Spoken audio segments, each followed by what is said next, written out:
Ito daw palang sikreto ni Luka Doncic bakit nga siya pumayat ngayong off-season na ito, kanyang nireveal. Well, sa isang interview doon nga sa Amerika, ay nireveal nga ni Luka Doncic his secret kung bakit nga talagang nagbawas siya ng timbang at parang in shape na nga siya and ready na para nga sa season ng Lakers. At ito, pakinggan natin ang kanyang mga sinabi sa interview. You said this off-season was different from you. Why?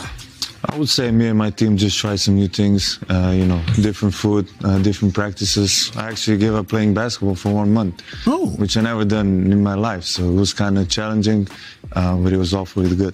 Why did you give up basketball for 1 month? This time mentally, basketball I've been playing my whole life, so I won't forget how to play basketball in 1 month. So we try other sports to try, so I think it was a good thing. You felt like you needed to step away from the game in order to focus on the fitness aspect of it. Yeah, exactly. So it was just diet and exercise, that's it? Yeah. No Ozempic, none of those shots or anything?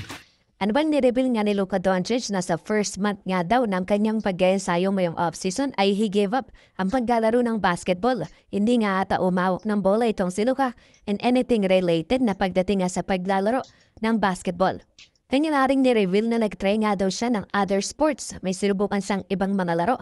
And actually nakita nga rin ng ilang mga fans na itong si Luka Doncic naglalaro ng pickleball. At buka na niyon ang isa sa mga sports na kanyang nilaro muna sa unang buwan at sa unang buwan nga rin ang pagpapapayat. Neto ni Luka yung kanyang focus nga lang daw talaga ay ang pagkain ng tama, eating healthy. Balita nga na halos 250 grams of protein ang kanyang tinetake a day.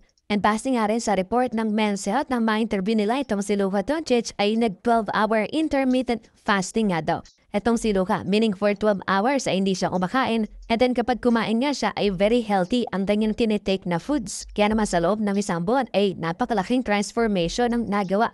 Neto ni Luka nang dahil very strict nga siya sa kanyang diet tapos samahan pa yan ng pagtatry niya ng ibang mga workouts at mukhang ginanaan si Luka sa mga ibang mga workouts na kanyang ginawa. And then nilinaw na nga rin ni Doncic sa interview niyang ito na hindi nga daw siya nag-take ng kung anumang any gamot or ng kahit anong pampatulong sa kanya para mabawasan ang kanyang timbang. Ganyang sinabi na diet and exercise nga lang daw talaga ang kanyang naging sikreto ngayong off-season. Kaya na't ito, transform na ang body ni Luka Doncic, in shape nga siya. At bukang ready na maglaro para sa Lakers next season.